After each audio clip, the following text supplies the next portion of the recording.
Perak di bidang KSN Kebumian. Dan pada hari ini saya bakal nemenin kalian selama beberapa jam ke depan. Sebelumnya saya mau minta tolong ya, kalau misalkan saya ngomongnya kecepatan atau kurang jelas, kalian boleh banget kasih tahu saya, boleh di chat, boleh di open mic juga boleh, karena saya ngomongnya biasanya emang cepet gitu. Oke, makasih. Oke, Kevin.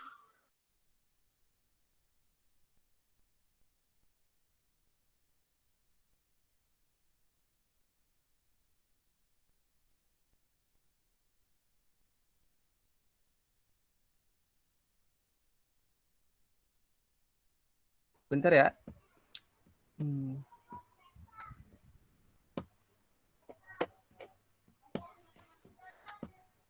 Oke, layarnya ada kelihatan belum ya? Udah, aman-aman. Oke, jadi hari ini kita bakal bahas yang pertama itu ada gelombang. Nah, PPT-nya ini saya ambil dari PPT-nya Pak Warsito. Kalau kalian nggak tahu, Pak Warsito itu yang bikin soal sama dia itu dosen oceanografi di Platnas saya. Nah, jadi saya rasa kalau ngambil dari PPT dia itu bakal lebih enak itu karena kemungkinan keluar soalnya lebih tinggi. Dan di sini juga saya ada modif sih, saya kurang-kurangin yang menurut saya kurang penting dan saya tambahin yang menurut saya itu lebih sering keluar. Oke, jadi kita bakal belajar pertama itu tentang gelombang air laut. Yang perlu kalian ketahui adalah kalau gelombang air laut ini dia merupakan gelombang transversal yang artinya arah rambatnya itu merupakan tegak lurus dengan arah getarnya. Nah, ini merupakan bagian-bagian dari gelombang yang perlu kalian ketahui itu misalkan adalah D. Di sini ada D, itu kedalaman perairan, jadi diukur dari titik 0 itu sampai ke dasar lantainya. Lalu juga ada amplitudo gelombang, ya seperti kalau kita belajar gelombang pada biasanya ya amplitudo itu dari titik sini sampai ke sini ataupun sampai ke bawahnya. Dan ada tinggi gelombang. Nah, tinggi gelombang ini merupakan 2 kali dari amplitudo. Jadi bisa dibilang dari sini sampai sini. 2 kali dari amplitudonya. Selanjutnya juga ada panjang gelombang. Seperti yang kita tahu juga, panjang gelombang itu merupakan jarak dari satu titik puncak ke titik puncak lainnya. Dan di sini itu dia disimbolkan sebagai L. Perlu kalian ingat ya, dia beda gitu, bukan S atau lambda gitu. Selanjutnya juga ada periode gelombang. Periode harusnya kalian udah tahu lah ya. Sama ada cepat rambat gelombang. Nah, cepat rambatnya ini bukan V, tapi disimbolinya pakai C. Oke, mungkin ini dulu sekedar strukturnya, saya lanjut ya. Nah, ini merupakan contoh dari gelombang yang merambat di pantai. Kalau yang perlu kalian perhatikan adalah di sini dikasih tahu kalau dia itu kedalaman dari satu gelombang itu sama dengan setengah dari panjang gelombangnya. Atau Kak, maaf. Ya, iya ya. Slide-nya nggak pindah, Kak. Wah, bentar ya. Ya.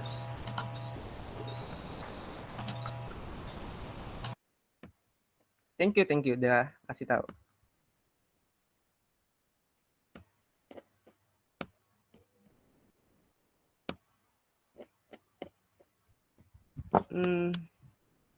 Kalau sekarang udah kelihatan belum ya? Udah, Kak. Oke deh ya. Jadi ini merupakan seperti yang tadi saya bilang, ini merupakan gambar dari gelombang yang di pantai gitu. Nah, yang perlu kalian ketahui adalah di sini ada depth itu sama dengan setengah dari wavelength atau dari kedalaman itu sama dengan setengah dari L. Dan kalau dia menuju ke pantai itu bisa dilihat velocity-nya decrease atau kecepatannya itu akan berkurang. Kenapa? Karena kalau dia udah deket sama pantai, itu dia bawahnya itu akan mengalami gesekan dengan dasarnya. Sehingga akibatnya velocity-nya berkurang. Selain itu, gelombangnya juga bakal mengalami refraksi dan juga soling atau penangkalan ya kalau nggak salah soling.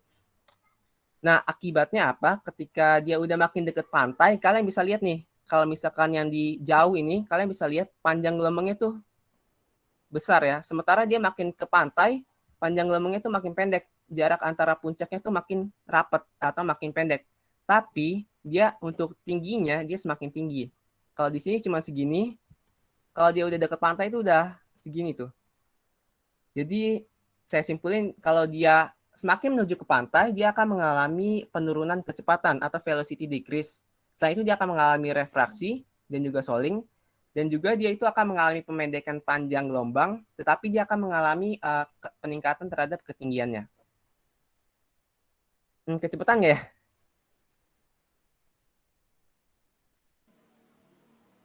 Oke, kalau gitu masih aman ya. Udah saya lanjut ya. Tadi kalau kecepatan tolong bilang aja ya. Nah, ini merupakan faktor-faktor yang mempengaruhi panjang dari gelombang. Yang pertama, ini sih dominannya dipengaruhi oleh angin ya. Yang pertama itu ada kecepatan angin. Ya seperti yang kita ketahui kalau kita niup air gitu misalkan, makin cepat maka gelombangnya akan semakin tinggi. Lalu juga ada lama tiupan. Makin lama kita niupnya, dia itu akan makin tinggi juga gelombangnya. Sama yang terakhir itu dia ada panjang lintasan atau fetch. Dan semakin panjang dari fetch ini, maka gelombangnya juga akan semakin tinggi. Nah, apa itu fetch? Fetch itu merupakan jalur di mana anginnya itu bertiup tanpa ada halangan. Jadi kalau misalkan dia itu kayak jalur yang plong gitu, kalau misalkan dia ketemu halangan, fetch-nya berhenti di situ. Mungkin oke, lanjut. Sama sekarang kita masuk ke klasifikasi gelombang. Nah, klasifikasi ya. Maaf Kak, slide-nya seperti biasa belum ke pindahin. Oke, bentar ya. Ya. Aduh, error.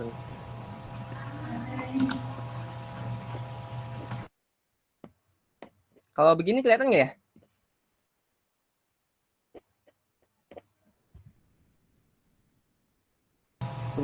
Kelihatan Kak, coba dipindahin dulu ke slide selanjutnya, siapa tahu nggak kepindahin gitu. Aman nggak? Aman ya? Aman. Oke, aman ya. Siap ya, lanjut ya. Oke, selanjutnya ini ada klasifikasi gelombang. Nah, yang biasa dipakai ini merupakan klasifikasi yang kita lihat dari D per L-nya dulu. Nah, D-nya itu apa? D-nya itu seperti yang tadi kita bilang, D itu merupakan kedalaman air, sementara L-nya itu merupakan panjang gelombang. Nah, ini penting banget ya, karena untuk setiap jenis gelombang ini nanti akan mempunyai rumus yang berbeda-beda. Jadi kalian kalau dikasih suatu soal, kalian harus tentuin dulu dia ini gelombang di laut dangkal, transisi, atau dalam. Nanti lihatnya itu dengan cara distance-nya dibagi L. Deep-nya dibagi L. Nah, kalau dangkal, dia itu D per L-nya di bawah 1/20. Atau bisa kita bilang depth-nya itu rendah. Jadi dia itu dangkal depth-nya. Sementara yang transisi ini antara 1/20 sampai dengan setengah. Dan kalau di laut dalam dia itu lebih dari setengah. Ini kalian harus hafalin juga ya parameternya itu setengah, yang setengah 1/20-nya supaya nggak ketukar-tukar. Oke, kalau udah. Nah, ini dia. Ini gelombang laut dalam. Dan rumus untuk gelombang laut dalam itu ini. Yang pertama itu ada L-nya. Tadi kan kita udah sepakatin kalau L itu merupakan panjang gelombang. Nah, kalau di sini rumusnya itu adalah GT kuadrat per 2pi. Di mana T-nya itu merupakan periode gelombang, sementara G-nya itu merupakan percepatan gravitasi, yang mana biasanya itu disepakati 9,8. Karena G per 2pi itu udah disepakatin gitu, dia itu jadinya konstanta yang bernilai 1,56. Jadi kalau kalian mau lebih singkat lagi, rumus di gelombang laut dalam ini dia itu panjang gelombangnya itu sama dengan 1,56 T kuadrat. Itu bisa buat kalian lebih cepat aja sih gitu kalau ngerjainnya. Sementara C di sini merupakan kecepatan dari gelombangnya ya. Dan kecepatan itu rumusnya adalah panjang gelombang dibagi dengan waktu. Atau di sini tuh disebut ditulisnya L per T. Jadi kalau kalian mau cari kecepatan dari satu gelombang, kalian ingat aja rumus dari panjang gelombangnya, lalu kalian coret T-nya 1. Jadi maka dia akan jadinya GT per 2pi. Atau kalau mau lebih singkatnya lagi 1,56 T. Sampai sini ada yang mau nanya? Atau kecepatan?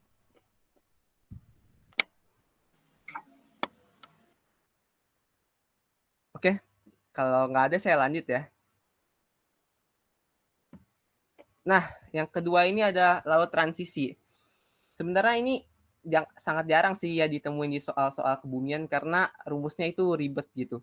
Dan dia itu range-nya antara 1/20 sampai setengah untuk D per L-nya. Rumusnya untuk panjang gelombangnya dia itu sama kayak di laut dalam. GT kuadrat per 2pi, tapi dia dikali lagi dengan tan hiperbolik. Tan hiperbolik dari apa? 2pi dep per L. Mungkin kalau kalian penasaran tan hiperbolik itu gimana cara pakainya, kalian bisa ambil kalkulator. Terus di sebelah kalkulator itu, kalian cari yang tulisannya HYP. HYP itu sebelah dari sin. Kalau udah ketemu, boleh dipencet.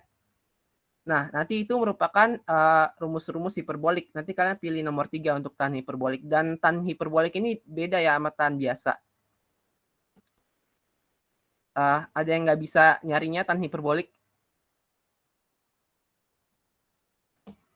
Oke, saya anggap bisa ya. Nanti kalau misalnya bingung, boleh tanya lagi aja sih gimana caranya. Nah, satu lagi ada rumusnya itu GT kuadrat per 2pi tan H kali K kali D. Tapi ini saya jarang pakai sih. Biasanya saya kalau dikasih latihan, saya pakainya rumus yang ini. Nah, untuk kecepatan gelombangnya sendiri, seperti yang saya bilang, rumusnya itu kan L per T. Artinya tinggal coret aja satu T-nya. Jadi GT per 2pi kali tan H 2pi D per L. Lalu kita lanjut ke laut dangkal. Nah, di sini kalau di laut dangkal itu, dia itu range-nya di bawah 1/20. Dan kalau kita lihat di sini, dia itu dipengaruhi oleh depth atau kedalaman. Kenapa begitu? Karena di laut dangkal ini dia itu dipengaruhi oleh gaya geseknya. Dimana kalau depth-nya semakin kecil, maka gaya geseknya akan semakin besar. Sehingga kecepatannya itu juga akan makin kecil. Kalau kalian lihat dari rumus ini, benar ya, logikanya begitu. Dan untuk rumus panjang gelombangnya itu T akar GD. Untuk C-nya atau kecepatannya itu tinggal coret aja T-nya jadi akar GD. Jadi kalau D-nya itu makin dangkal, gaya geseknya makin besar sehingga C-nya juga makin kecil. Sesuai yang tadi kita bilang di pertama kali. Untuk rumus-rumus ini ada yang mau nanya dulu?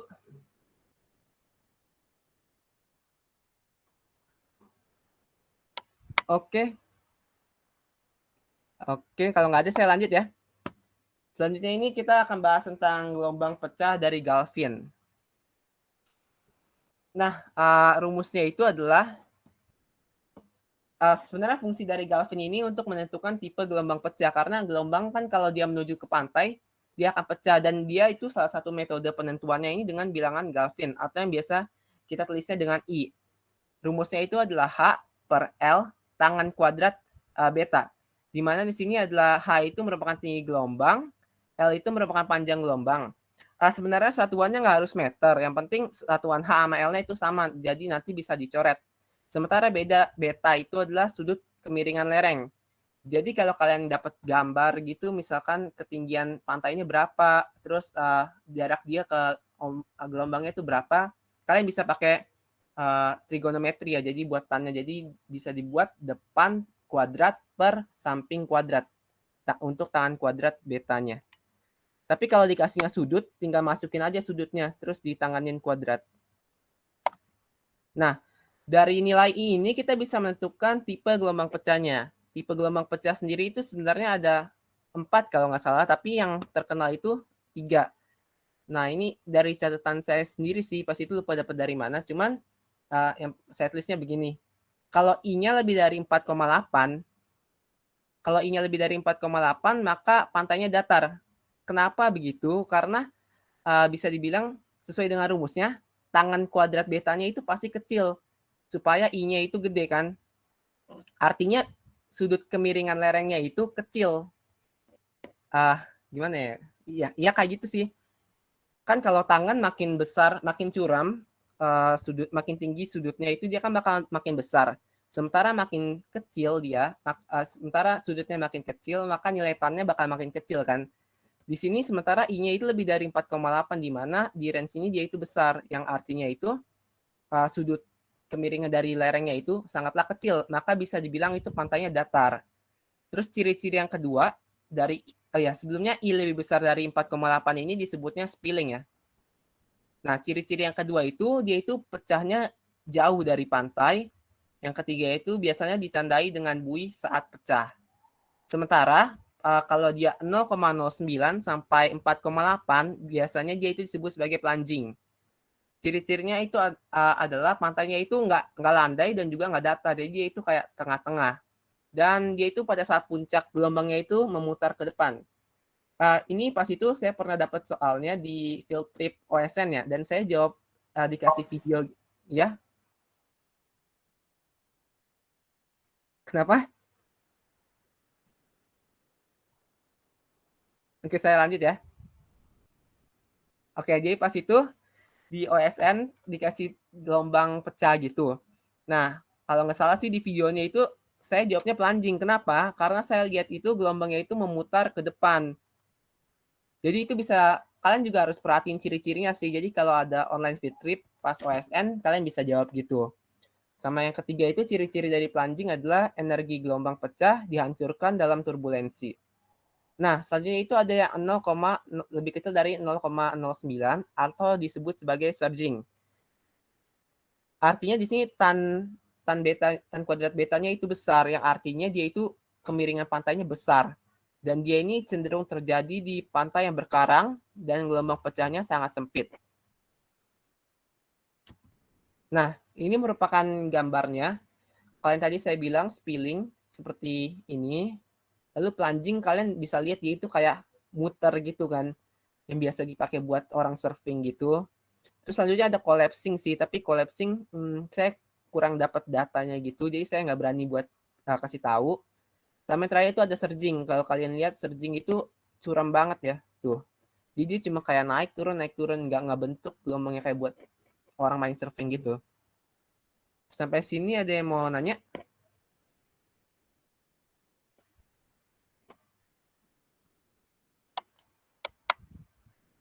Oke. Kalau aman saya lanjut ke gelombang angin. Sebenarnya ini intinya gini aja sih. Jadi angin itu membangkitkan gelombang. Dan yang perlu kalian tahu itu adalah kita bisa memprediksi gelombang apa yang dibentuk dengan skala yang disebut sebagai skala Beaufort. Nah, ini skalanya. Dan nggak ada cara lain selain kalian harus hafal. Kalian harus hafalnya misalkan pada saat dia kecepatannya dalam knot itu kondisi lautnya bakal gimana, namanya apa. Karena ini sering ditanya sih. Bahkan sampai Pelatnas 2 juga masih ditanya gitu soal yang ini sama Pak Warsito. Jadi mungkin ini saya nggak terlalu bahas karena ini teoritis banget dan emang caranya itu kalian harus hafalin aja. Dah, mungkin untuk gelombang segitu dulu sih. Ada yang mau nanya nggak tentang gelombang?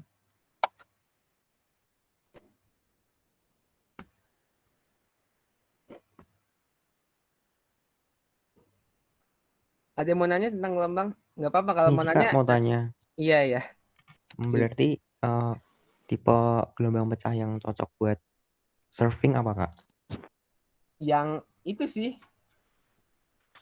Bentar, kok saya jadi lupa ya. Yang plunging karena dia itu nggak bentuk lipatan gitu kan, yang kayak ngegulung. Kalau menurut saya sih itu ya, plunging ya. Terima kasih Kak. Ada lagi yang mau nanya?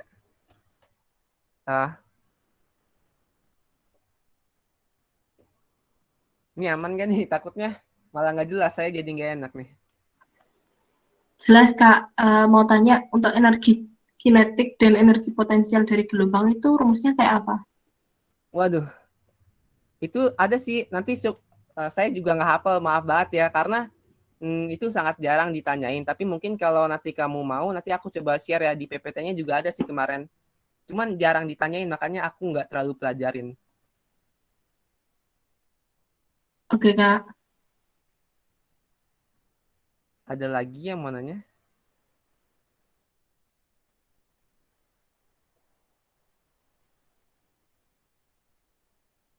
Oke, kalau nggak ada saya lanjut ke pasang surut ya.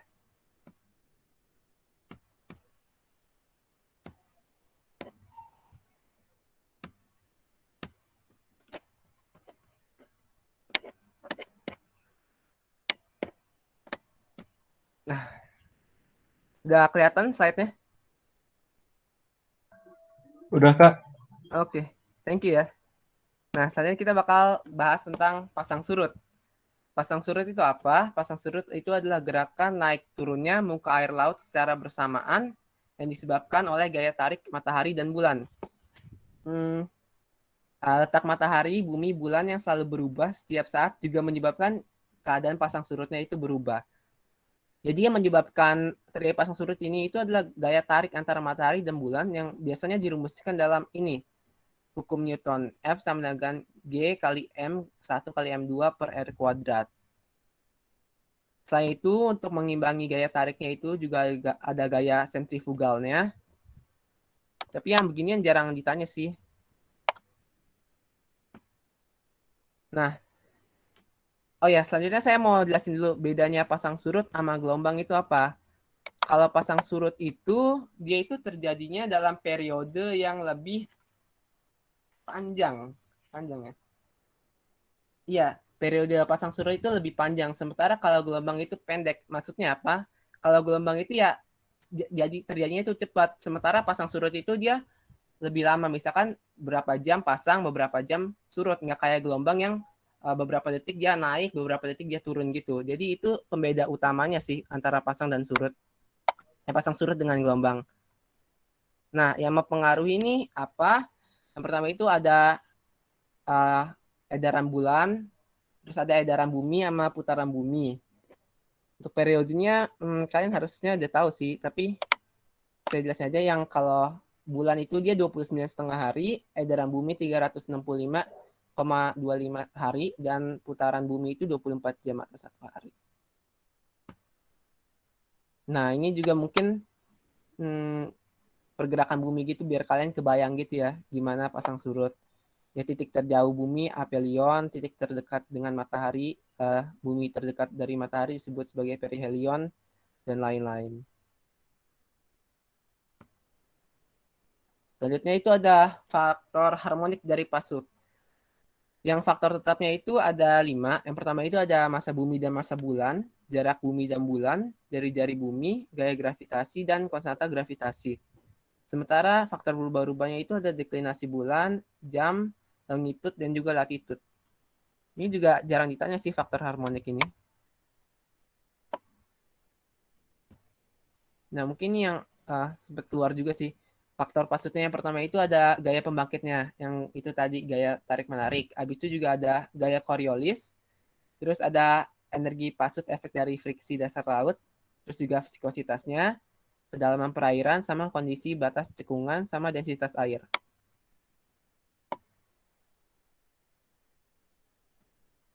Nah, tadi seperti yang saya bilang, jadi dari gravitational force-nya itu juga ada balasan dari centrifugal force. Jadi resultannya itu dia membuat kayak condong begini nih.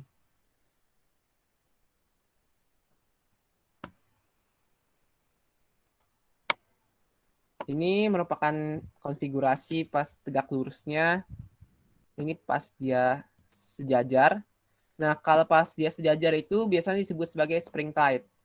Kalau spring tide itu terjadinya pada new moon atau bulan baru atau bulan purnama biasanya. Dan selanjutnya itu juga ada yang namanya nip tide. Nip tide. Nah, bedanya kalau nip tide itu adalah bumi, bulan, dan matahari itu tegak lurus dengan tegak lurusnya itu di bumi. Nah, ini biasanya terjadinya pas first quarter atau third quarter dari edaran bulan. Ini sempat keluar juga sih, jadi dihafalin aja. Kalau misalkan spring tide itu konfigurasinya gimana, nip tide itu konfigurasinya gimana. Nah, saya lanjut ke tipe pasang surut. Nah, tipe pasang surut itu ada 4. Ada harian tunggal atau diurnal. Itu artinya dalam satu hari itu terjadi 1 kali pasang dan 1 kali surut. Lalu ada harian ganda atau semi diurnal. Itu artinya dalam satu hari terjadi 2 kali pasang dan 2 kali surut. Dan ada yang ketiga, yaitu adalah mix. Mixnya ini dibagi jadi 2 lagi. Ada yang campuran condong ke harian tunggal, atau dia itu prevailing ke diurnal. Jadi nanti kalau kalian lihat grafiknya, dia itu kayak ada lekukan. Tapi lekukannya tuh nggak gede gitu, dan dia itu bisa dianggap nggak ada gitu lah. Jadi bisa dianggap tetap satu kali pasang dan 1 kali surut. Lalu ada mix yang cenderungnya itu ke harian ganda atau mixed tide prevailing semi diurnal. Kalau ini dia cenderung nanti ada misalkan pas naik dia ada turunnya itu cukup gede. Jadi kalian bisa anggap dia itu terjadi 2 kali pasang dan 2 kali surut dalam 1 hari. Mungkin ini gambarnya. Ini sih. Nah, kalau kalian lihat ya, diurnal 1 kali pasang dan 1 kali surut dalam 24 jam. Kalau semi diurnal, dia itu ada 2 kali. Ini surutnya 2 kali. Dan pasangnya 2 kali dalam 1 hari, sebelum 1 hari. Makanya dia itu semi diurnal. Nah, ini yang mixed prevailing diurnal atau cenderung ke tunggal. Nah, kalau kalian lihat ini lekukannya nggak sebesar yang ini. Kalau ini lihat kan gede banget gitu kan. Jadi kalian bisa anggap ini tuh lebih condong ke semi diurnal. Sementara ini kan lekukannya agak kecil-kecil gitu. Jadi anggap aja lah 1 kali pasang 1 kali surut gitu. Ini yang prevailing semi diurnal. Nah, mungkin ini grafik secara kalau dibandingin yang 4-4-nya. Bisa dilihat gimana bedanya kalau yang condong ke harian tunggal tuh lebih kecil lekukannya, sementara kalau ganda itu dia lebih besar. Sampai sini ada yang mau nanya?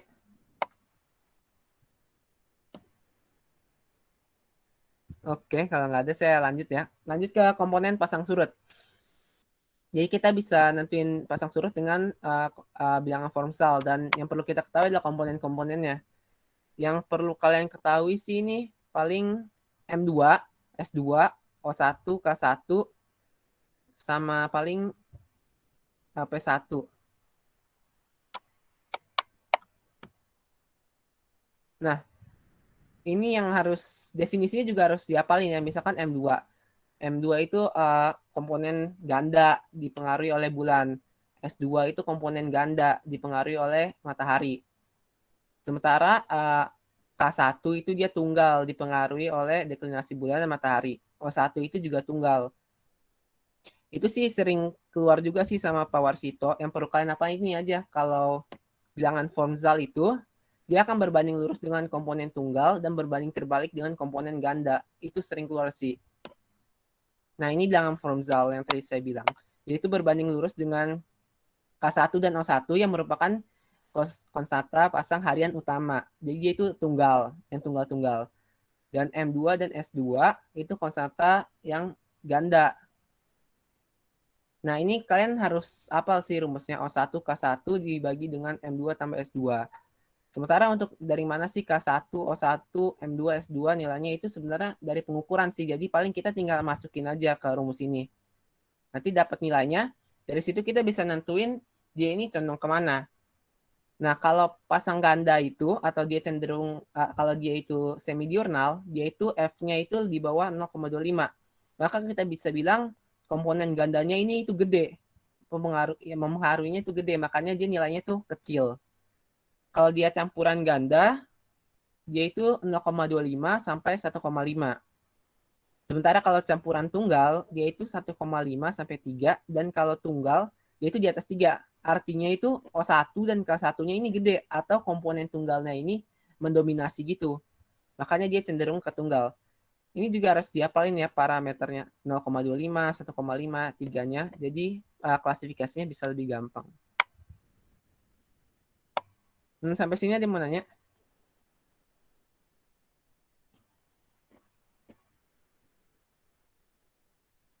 Oke, kalau nggak ada saya lanjut ya. Ini mungkin tentang tinggi muka air laut pas pasang surut. Nah, jadi ada berbagai macam, ada HWL, ada MSL, dan LWL. Yang lain sebenarnya kurang penting sih. Yang penting menurut saya sih 3 itu aja, tapi nggak apa-apa, coba kita bahas. Yang pertama itu ada high water level atau muka air tinggi. Itu artinya adalah muka air tertinggi yang dicapai pas 1 kali pasang gitu. Sementara temannya ada low water level. Kalau low artinya ya udah dia terendah dalam 1 siklus pasang surut. Sementara ada mean high water level atau MHWL itu rata muka air selama 19 tahun. 19 tahun ini kayak ketetapan gitu sih disepakatinnya. Dan ya ini rata karena ada kata minnya gitu kan. Terus muka air rendah itu temannya si MHWL, dia itu rata-ratanya muka air terendah dalam periode 19 tahun. Lalu ini ada yang terkenal namanya MSL. MSL itu adalah muka air laut rata antara muka air tinggi dan muka air rendah rata. Jadi di rata-ratain tinggi sama rendahnya. Dan dia ini yang biasa digunakan sebagai titik acuannya gitu.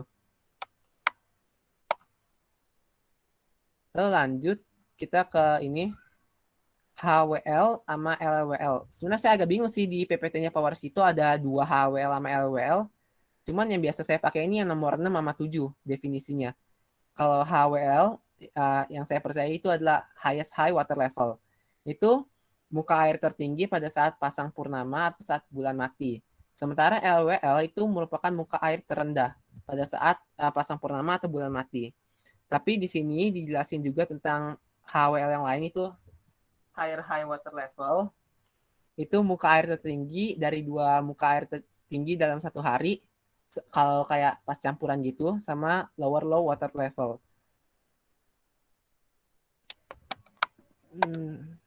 Lanjut, ini mungkin rumus-rumusnya yang perlu kalian ketahuin. Jadi kalau kalian dapat bilangan komponen SO, itu sama kayak min sea level. Jadi kalau kalian dikasih tahu min sea levelnya berapa, itu sama kayak SO gitu. Dan untuk LWL atau lowest low water level, caranya itu dengan SO, kalian kurangin komponen ini, M2, S2, K1, O1. Kalau kalian tahu ini, M2, S2, K1, O1 itu merupakan komponen dari bilangan Formzal. Terus dikurangin juga sama P1 dan K2. Sementara untuk kebalikannya HWL, itu highest high water level, itu SO-nya kalian tambahin dengan yang ini semua. Jadi kalau LWL itu SO-nya dikurangin M2, S2, K1, O1, P1, K2. HWL itu ditambahin M2, S2, K1, O1, P1, dan K2.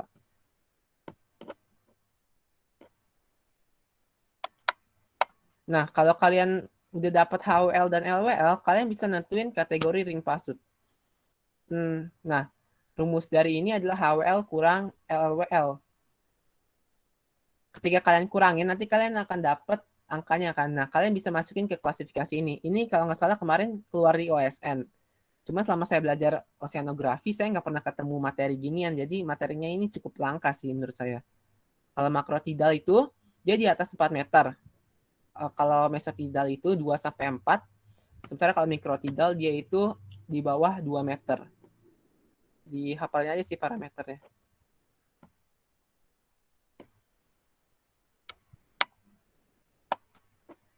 Nah, ini ada contoh soal. Saya kasih waktu mungkin 5 menit kali ya buat kerjain. Nanti ada jawabannya di bawah. Kalian coba kerjain aja dulu ya 5 menit ya.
Ya, gimana? Ada yang udah dapet jawabannya?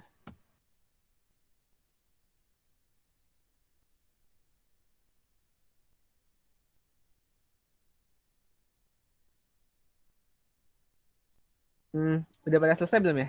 Atau masih perlu waktu?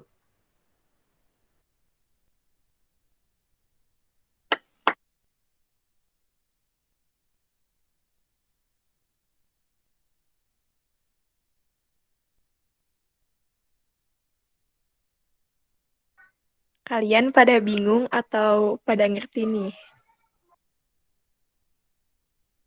Ngerti, Kak. Sip, itu kalau gym udah selesai atau masih ngitung?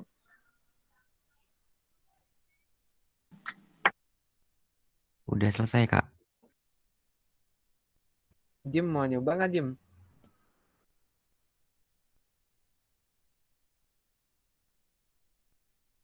Oke lah, nggak apa-apa ya. Saya bagiin aja langsung jawabannya. Eh, nanti kalian bisa cocokin aja. Nah, ini jawabannya. Jadi MSL kan tadi kayak yang saya bilang, itu langsung kita ambil aja dari SO-nya. Jadi 54,12 cm dari ASO-nya.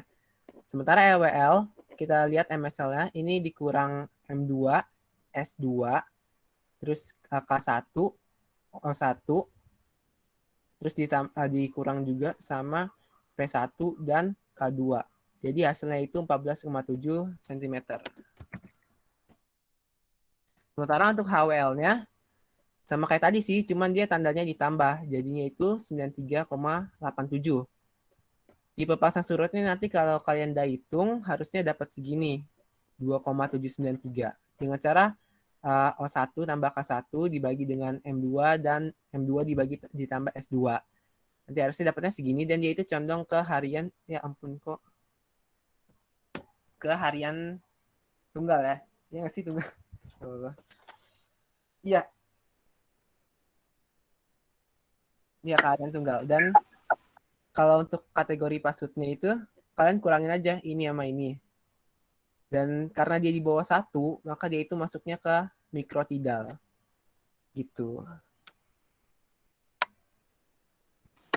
Ada yang mau nanya gitu? Kak mau nanya, kategori pasut itu meter apa sentimeter Kak satunya? Meter sih. Iya kan mentari meter kan mentari. Iya, meter. Meter kok. Jadi karena ini dia sentimeter, maka dia masuknya ke mikrotidal karena di bawah 2. Iya, tinggal dibagi aja.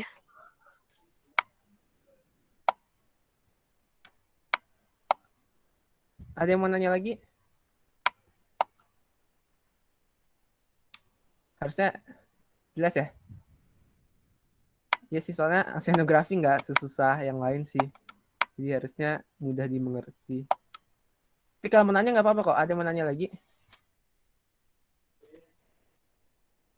Kalau nggak ada saya lanjut ya. Mungkin ini yang terakhir sih. Itu peralatan pasang surut. Nah, di sini tuh ada namanya palem. Sebenarnya saya juga kurang tahu tentang palem karena belum praktik oceanografi secara langsung. Ya, setahun ini kan belakangan online. Tapi mungkin yang perlu kalian tahu ini palem ini bisa buat ngukur ketinggian dari air laut. Dan dia itu di samping-sampingnya dikasih jangkar sama pemberat. Nanti dia bisa lihat gitu berapa kenaikannya. Sama ini mungkin yang terakhir itu peta distribusi pasang surut. Ini nggak perlu dihafal sih, cuman biasanya dikasih di bacaan. Cuman ya sekedar informasi, sekedar tahu aja mungkin. Kalau dari kita lihat sih ini, kalau di perairan tertutup dia cenderung ke tunggal ya, sementara kalau dia ke perairan bebas itu dia cenderung ke ganda. Tapi nggak semuanya gitu, uh, mayoritas aja. Mungkin sekian dulu materi untuk hari ini. Ada yang mau nanya-nanya gitu?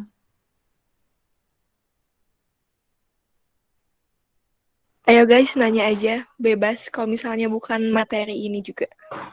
Ke Kak Kevin, kapan lagi ketemu sama anak UI, iya gak? Enggak. Maaf ya kalau misalkan apa saya lupa-lupa soalnya udah lama banget sih nggak belajar apa nggak review yang ke BUM.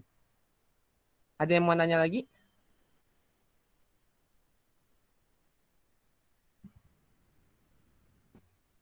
Oke, kalau nggak ada, habis ini kita main Kahoot ya. saya kasih nomor kuisnya.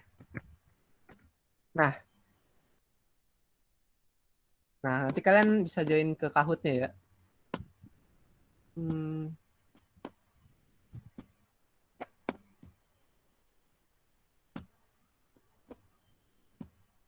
Nah, itu saya nomor Kahoot-nya udah saya share di kolom chat. Kalian bisa masukin ke Kahoot-nya. Kita sekalian main Kahoot gitu.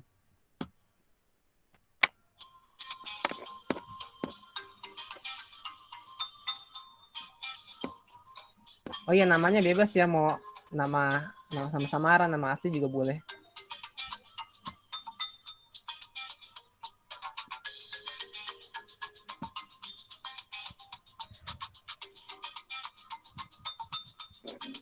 Aduh. Oh ya, ini juga boleh disiapin kalkulatornya karena nanti ada hitungan sama mungkin saya kasih tahu di sini nilai G-nya itu 9,8 ya, jadi bukan 10. Sesuai tadi yang kita pelajarin 9,8.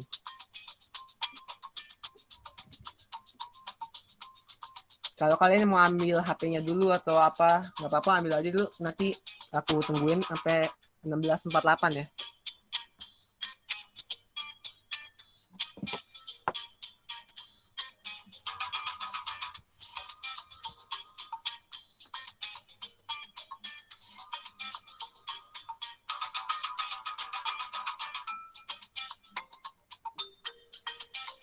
Wah, sialan ada pakai Kevin.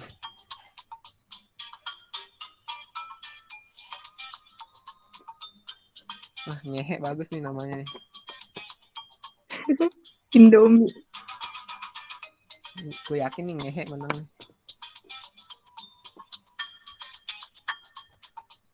Ayo join yang lain. Ayo, kalau mau join boleh sih, sekalian latihan-latihan tadi gimana, udah hafal atau belum. Soalnya nggak susah-susah kok. Iya guys. Ambil hiburan juga kan, habis pulang sekolah pastinya. Iya. Udah masuk sekolah ya? Udah. Mentari lu OSKM kapan, Mentari? Kayaknya akhir Agustus deh. Kalau lu kapan? Ini OKK udah mulai sih. Oh, UI cepet ya. Iya, Udah pakai ribuan, keren banget. ITB tuh belum. Gak apa-apa, ITB lebih keren lagi OSKM-nya. Online. Kalau offline keren banget sih OSKM. Iya bener, seru banget. Sugiono, nah ini juga artis favorit saya nih. Wah.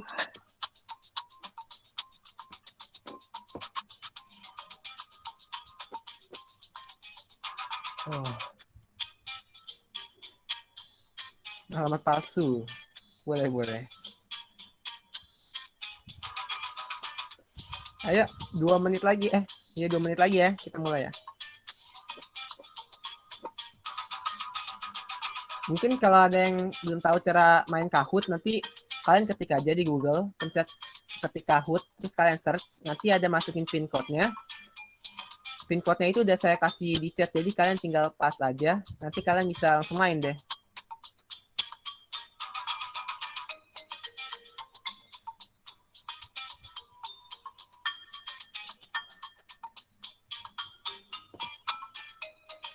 Kalian juga nih, misalkan udah pada hafal gitu kan, bisa sekalian kasih unjuk gigi, weh ini gue udah hafal nih, udah siap nih KSP nih, medali emas nih gitu kan. Wih mantap, amin. Mantap, iya. Ayo, ada mau join lagi nggak? Saya tungguin nih. 1 menit lagi ya.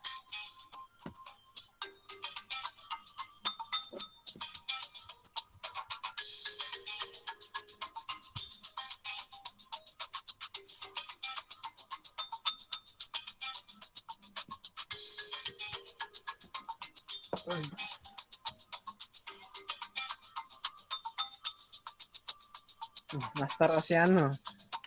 Keren.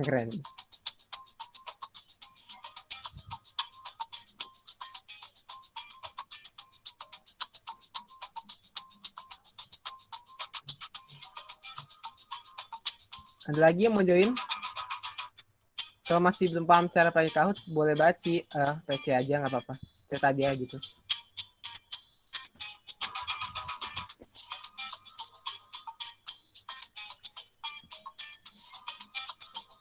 Oke, sudah semua ya. Saya mulai ya Kahutnya ya. 3, 2, 1.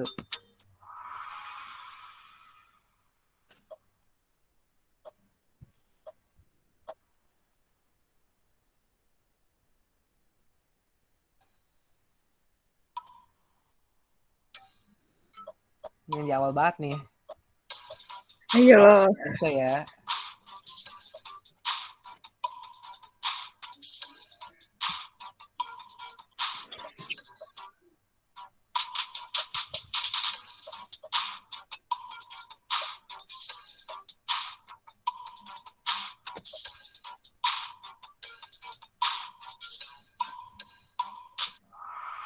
Asik. Nah, waduh.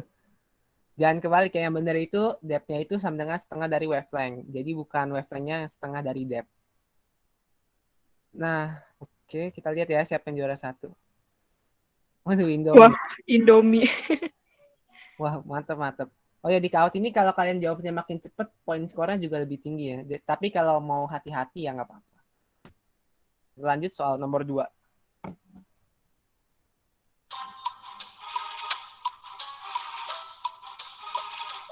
Ini materi fisika ya. Sih, tadi saya lupa jelasin tapi harusnya paham lah ya.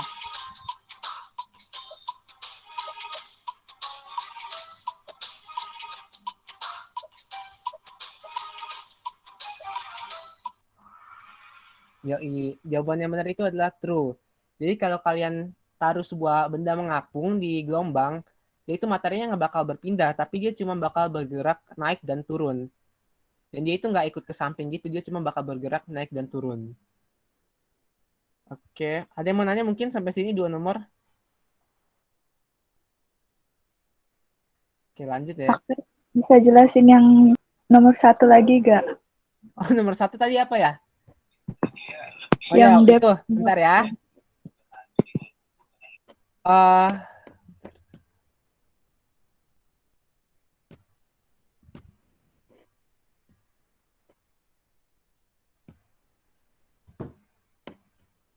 Nah, udah kelihatan ya. Yang nomor 1 itu sebenarnya teori sih. Tadi yang sesuai saya jelasin di sini, depth itu setengah dari wavelength. Jadi artinya kedalaman itu bakal setengah dari ini ke sini gitu.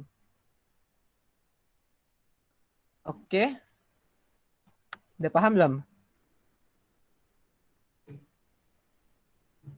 Oke Kak, makasih. Itu teori sih. Jadi emang tadi harus dihafalin sih, bukan semacam hitungan gitu. Kita lanjut ya Kahutnya ya.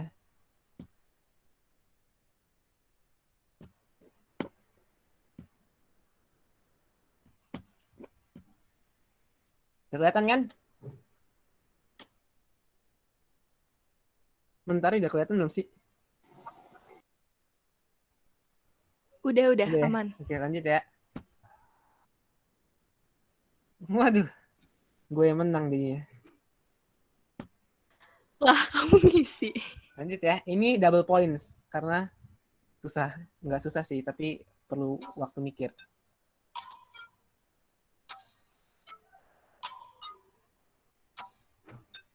Pernyataan yang salah ya, bukan yang benar.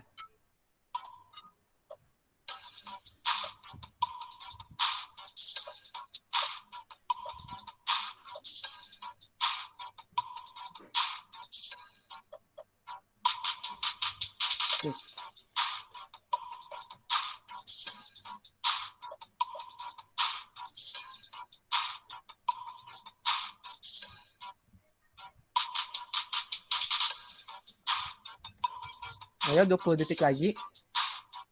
Ini harus hati-hati sih lihatnya emang. Kalau sekilas kelihatannya benar semua gitu.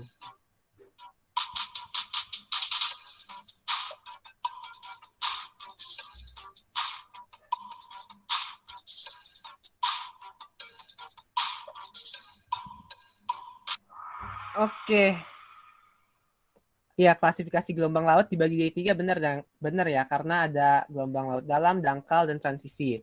Dan parameter yang digunain adalah D per L atau D per length-nya. Dan gelombang laut dalam itu dia lebih dari setengah.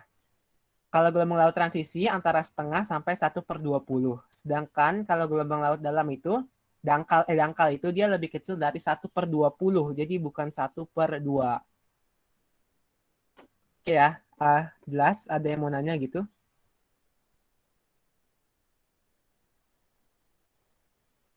Jelas, Kak. Oke, lanjut ya.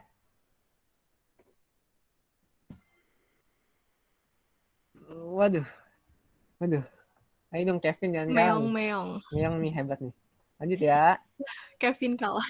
Kalah gue. Nah ini hitungan, boleh dipakai kalkulatornya.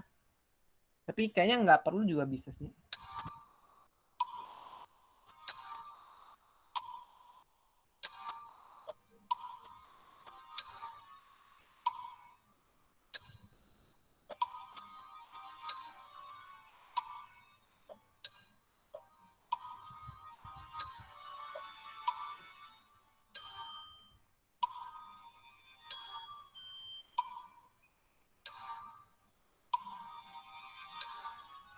Mungkin sedikit dulu. Pertama tentuin dulu dia gelombang, klasifikasi gelombangnya yang mana. Dalam, dangkal, atau transisi.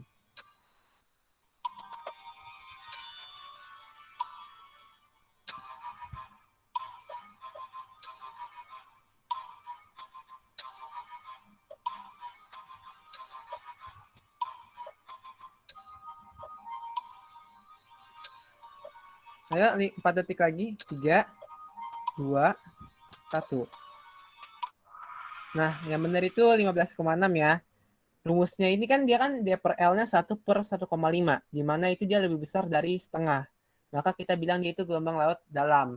Dan rumusnya tadi kalau kecepatan apa? 1,56 T. Jadi tinggal kali periodenya aja, yaitu 10. Jadinya 15,6. Ada yang mau nanya mungkin? Lanjut, Kak. Oke, lanjut. Meong jago juga nih. Lanjut ya. Ini hitungan lagi sih.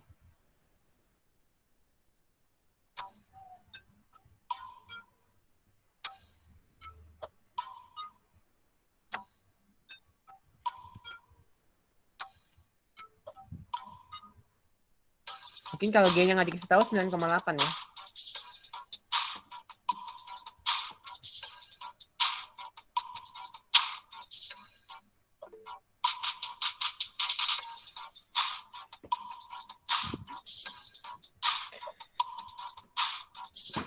Sama sedikit dulu lagi, mungkin kalau gelombang menuju pantai, itu dianggapnya gelombang laut dangkal. Karena dia di pantai itu, menuju pantai artinya udah mengalami gesekan.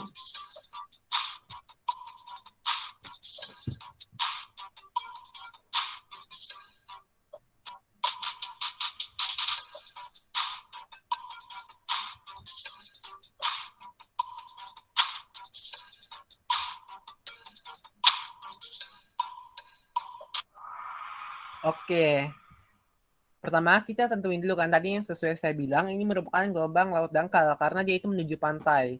Dan dia itu artinya mengalami gesekan. Nah, rumus untuk panjang gelombang laut dangkal itu adalah T akar GD.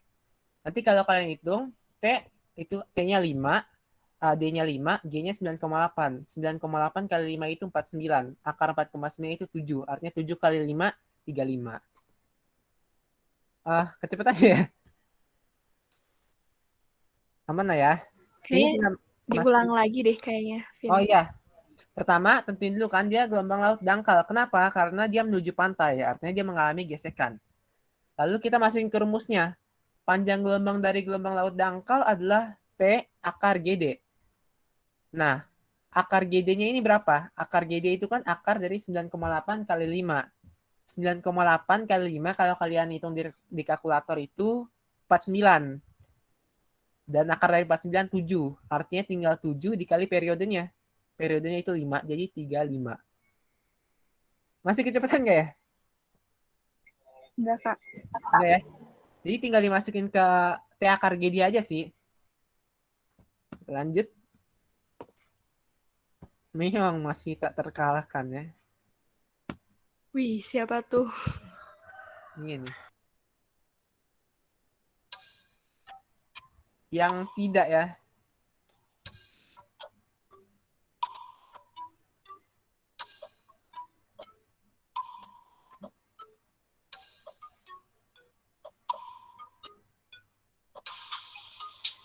Galvin itu tadi yang klasifikasiin gelombang pecahannya, entah dia spilling, surging, plunging.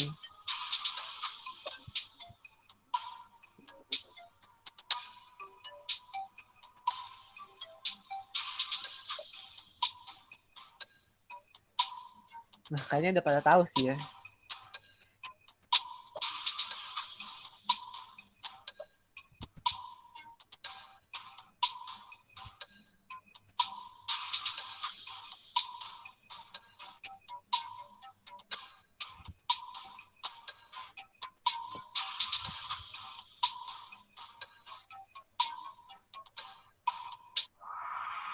Oke, mayoritas udah pada bener sih. Tadi seperti yang kita bahas, Galvin itu rumusnya kan sama dengan H per L tan kuadrat beta. Di mana H itu merupakan tinggi gelombang yang warna biru, L itu merupakan panjang gelombang yang warna hijau, dan beta itu adalah sudut kemiringan lereng yang warna kuning. Jadi yang nggak mempengaruhi itu periodenya ya. Lanjut. Aduh, mantep Meong. Mantap. Nah, ini parameter yang tadi. Waktunya cuma 20 detik ya, jadi think fast.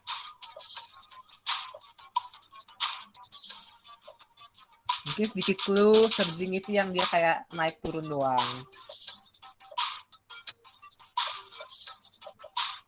Satu, habis.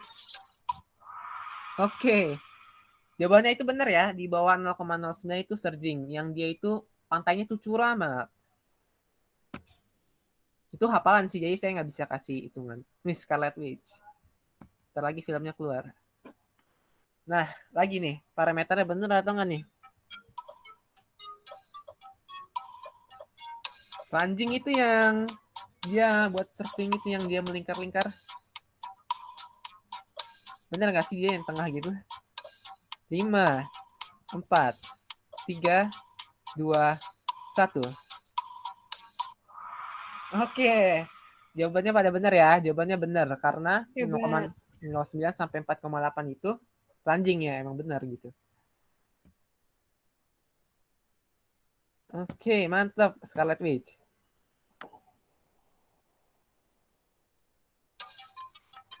Nah, kalau pantainya landai, dia masuk ke gelombang apa ya?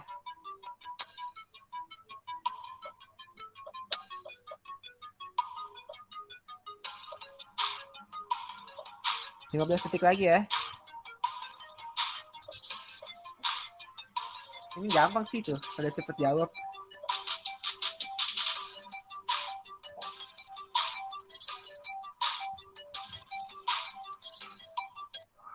Wih, mantep nih, udah pada siap KSN ya. Benar, jawabannya itu spilling. Spilling itu yang dia itu lebih dari 4,8. Dan dia itu ya ciri-cirinya itu pantainya landai. Next. Aduh, Scarlet Witch. Kayaknya kurang cepet nih jawabnya. Lanjut ya, Meong juga hebat nih.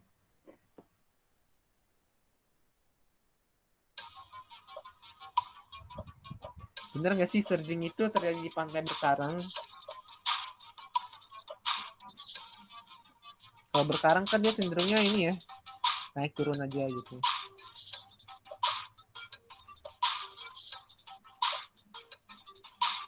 Oke, jawabannya benar itu true. Tadi saya udah tulis di ciri-cirinya. Surging itu terjadi di pantai berkarang. Jadi itu lebih ke hafalan juga sih daripada logika. Tapi nggak apa-apa. Iya, meong. Scarlet Witch mengejar Pink, Meng, sama Indomie. Siap-siap. True or false lagi nih?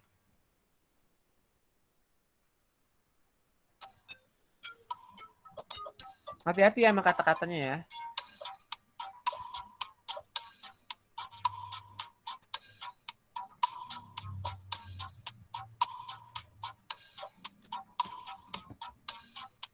Tiga, 2, 1.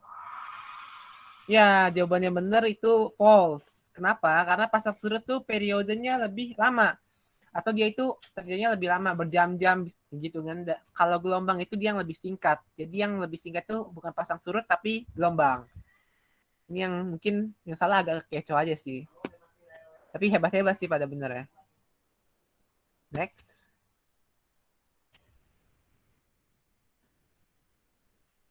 Nip type. Waduh, pada cepat jawabnya. 10 detik lagi ya.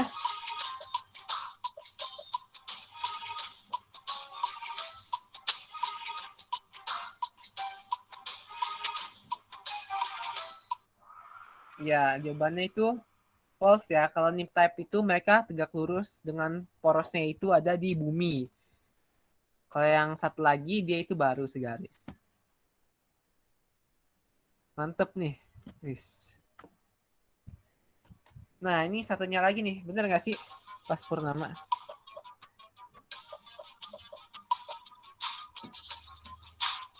Purnama itu full moon. Kalau tadi PPT sih full moon ya. Nggak dikit. Ini nggak tahu nih bener atau nggak. 3, 2, 1. Yo, hebat-hebat sih. Bener semua. Iya, udah pada tahu artinya. Spring tide itu ya terjadi pada saat bulan purnama atau bulan baru. Keren. Nih, persaingan ketat nih ya. Nah, itu dalam satu hari ya, bukan dalam 2 hari. Tipe pasang surut di mana dalam satu hari terjadi 2 kali pasang dan 2 kali surut. Satu hari ya, maaf ya typo. Ini gampang juga sih harusnya.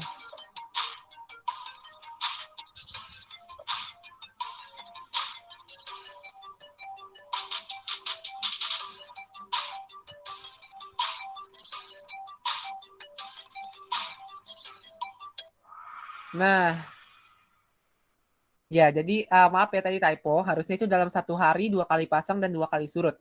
Maka itu semi diurnal. Sementara diurnal itu satu hari itu 1 kali pasang dan 1 kali surut. Kalau yang mix itu campuran. Nexus, Meong masih memimpin ya, dikejar Scarlet Witch, Pink, Meng, dan Indomie. Nggak apa-apa, yang lain juga masih bisa ngejar, masih banyak nih kuisnya. Ini multi select ya, jadi jawabannya bisa lebih dari 1. Nanti kalian pilih aja yang menurut kalian benar, terus kalian submit.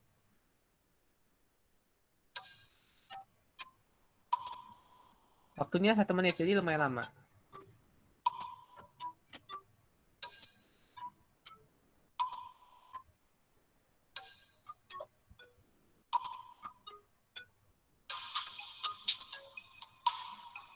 Sekali lagi saya ingetin ini jawaban bisa lebih dari 1. Bisa 1, bisa lebih.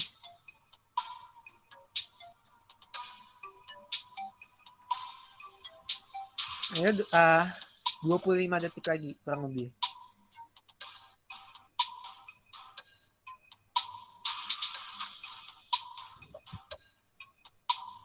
Ayo 15 detik lagi. Di submit ya, pencet yang benar terus di submit. 9, 8, 7, 6, 5, 4, 3, 2, 1. Nah, jadi cara gampangnya itu biasanya kalau Pak Warsito keluarin soal, kalian lihat aja dia berbanding lurus dengan komponen tunggal. Dan dia itu berbanding terbalik dengan komponen ganda. Gitu sih cara singkatnya. Mungkin dia matahari atau bulan itu dua-duanya ada. Jadi dia berbanding lurus dengan komponen tunggal bulan, komponen tunggal matahari. Berbanding terbaliknya dengan komponen ganda matahari dan komponen ganda bulan. Next. Waduh, langsung naik. Iya sih, ini double point soalnya tadi.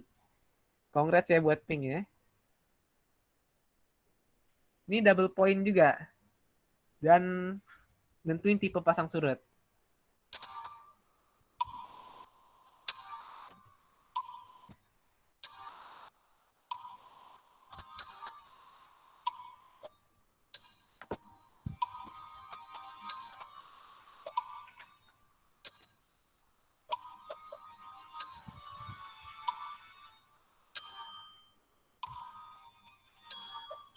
Mungkin sekedar bantuan, dibikin dari 0,25 semi diurnal, 0,25 sampai 1,5 itu ganda dominan, 1,5 sampai 3 tunggal dominan, di atas 3 diurnal. Kakak maaf, kakak masih share screen nggak? Masih, kenapa ya? Di aku nggak ada soalnya. Ada. Yang lain ada nggak ya? Ada, Kak. Ada, Kak. Ada. Oh ya. Gimana ya? Aku kasih tahu aja ya, aduh, habis lagi waktunya. Tadi yang bermasalah gimana? Udah bisa lihat belum?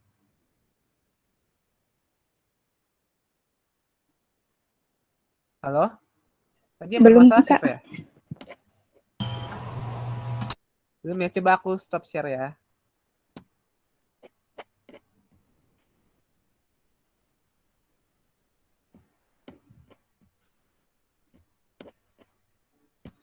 Sekarang gimana? Udah bisa. Oh ya, maaf ya kalau tadi kelewat. Ya ini udah pada bener sih. Caranya gimana? Ini aku sengaja kasih pengecoh. P1 itu nggak dipakai. Yang dipakai itu O1, K1. Kalian tambah 15, nanti dibagi dengan S2 dan M2. Dibagi dengan 45. Hasilnya itu 0,3. Dan 0,3 itu berada di antara 0,25 sampai 1,5. Yang artinya dia itu dominan ke ganda. Jadi kalian tambah 2 ini, terus dibagi dengan 2 ini. Ini tambah. Ini pengecoh aja. Oke. Ini ya, ngehe bagus nih. Naik nih. Mantap. Lanjut ya. Ini double point juga dan multi select. Jadi jawabannya bisa lebih dari 1.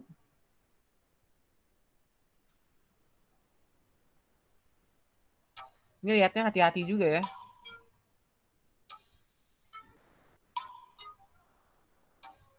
Tentang HWL dan LWL.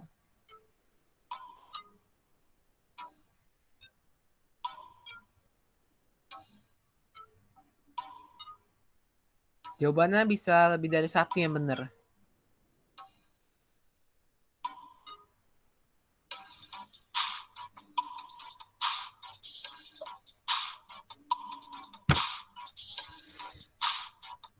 Kalau HWL itu kan SO ditambah apa gitu. LWL SO dikurang apa gitu.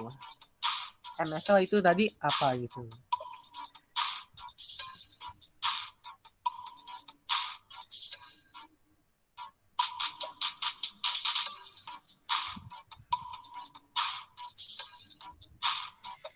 Masih ada 1 menit lagi. Kalau mau ngecek jawaban masih keburu. Sebelum disubmit.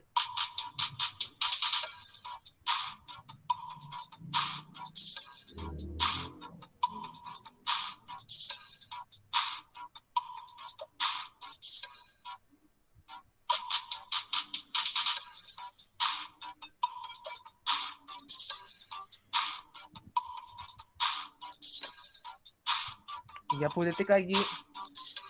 Masih ada waktu. Kalau misalkan bingung banget, coba aja ngasal. Siapa tahu kan bener kan, sekalian ngelatih gimana cara ngasal di KSN gitu.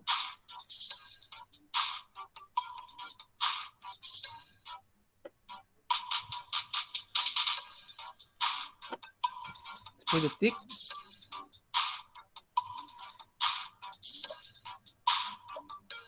Tiga, 2, 1. Oke. Oke, yang ini udah pada bener sih ya. MSL itu sama kayak dengan SO, jadi nilainya 100. Sementara HWL-nya itu kalian tambahin MSL dengan M2, S2, K1, O1, P1, dan K2. Jadi jangan kalian tambahin nama M1. M1 ini komponen tahap yang saya buat secara asal buat ngecoh. Sementara untuk LWL-nya nanti kalian lihat aja. Ini kan HWL 138, MSL 38. Artinya hasil pertambahan M2, S2, K1, O1, P1, dan K2 itu 38. Nanti kalau ada LWL, kalian kurangin aja 100 sama 38. Yaitu 62 gitu. Jadi ini pengecoh aja sih. Mungkin sampai sini ada yang mau nanya? Masih ada 4 soal, masih bisa ngejar kok. Oke, aman ya. Next. Scarlet Witch. Mantap, mantap. Tapi ngehe striknya gede banget dah. True or false?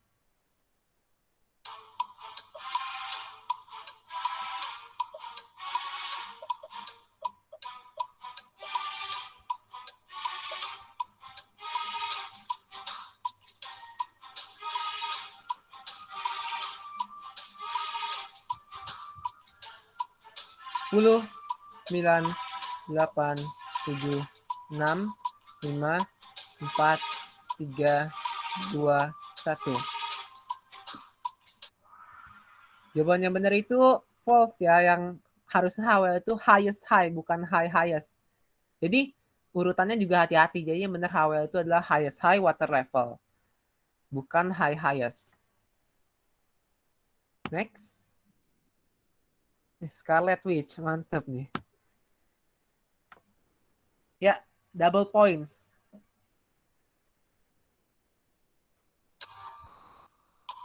Ring pasut itu kategorinya itu parameternya adalah 2 sampai 4, 2 sama 4.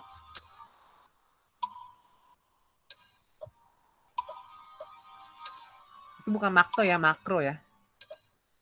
Makrot lagi.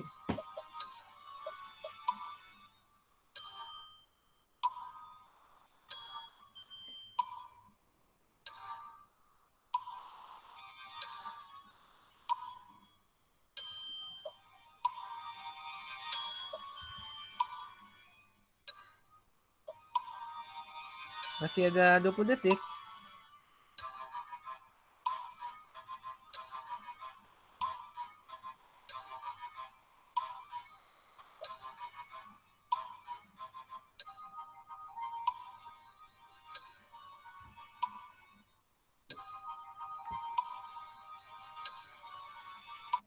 Oke, jawabannya benar. Mesotidal. Caranya gimana? MSL-nya kalian nggak usah khawatirin karena di sini udah dikasih tahu HWL sama LWL. Caranya kalian langsung ke rumusnya aja. HWL kurang LWL. 3 dikurang 0,5. Jadinya 2,5. Sementara seperti yang saya bilang tadi batasnya itu 2 sama 4. Di bawah 4 udah pasti dia itu mikro. Di atas 4 itu makro. Di tengah-tengahnya ya meso. Kalau epitidal itu nggak ada ya. Itu saya ngarang aja. Biar jawabannya bisa 4. Biar ngeco aja sih. Oh ya, masih Scarlet Witch sih. Bener nggak MSL itu mean sea level? Ini headset sih harusnya ya. Kelihatan banget soalnya. 9, 8, 7, 6, 5, 4, 3, 2, 1. Yoi, bener semua. Artinya udah hebat-hebat lah ya. MSL ya bener, singkatan dari mean sea level. Masih dipimpin oleh Scarlet Witch. Nomor 2 ada Pink. Nomor ketiga ada Meong. Keempat ada Indomie. Kelima ada Ngehe. Nomor terakhir. Bener nggak? Palam digunakan untuk mengukur tinggi muka air.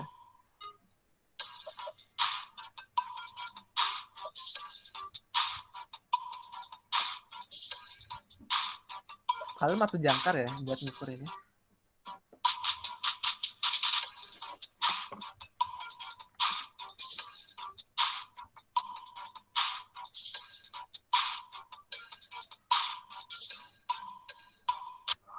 Ya, jawabannya benar adalah true. Jadi palem itu bisa kita gunain untuk mengukur tinggi muka air karena emang itu fungsinya. Oke, ini semuanya. Lalu kita lihat aja podiumnya. Juara 3. 14 out of 21. Meong. Wis, mantep. 16 out of 21. Dan terakhir ada Scarlet Witch. Congrats buat siapapun yang menang. Runner up-nya ada Indomie sama Ngehe. Ya, congrats buat kalian yang udah menang. Yang belum menang atau nilai yang masih kecil, masih banyak salah, nggak usah sedih, nggak apa-apa. Masih banyak waktu untuk belajar di KSP nanti. Ya.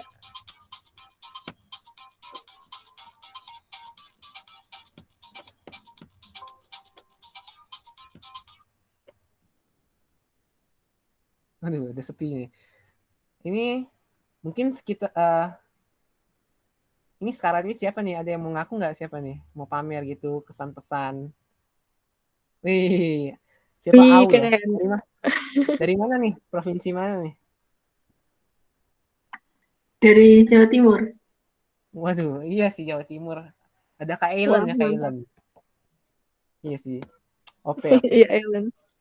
Yang nilai masih kecil nggak apa-apa, masih banyak waktu, jangan sedih. Kalian bisa latihan lagi terus-menerus. Dan ya kalau bisa maksimalin Oceano sih, soalnya nggak sesusah bidang lain. Mungkin sampai sini ada yang mau nanya dulu sebelum terakhir.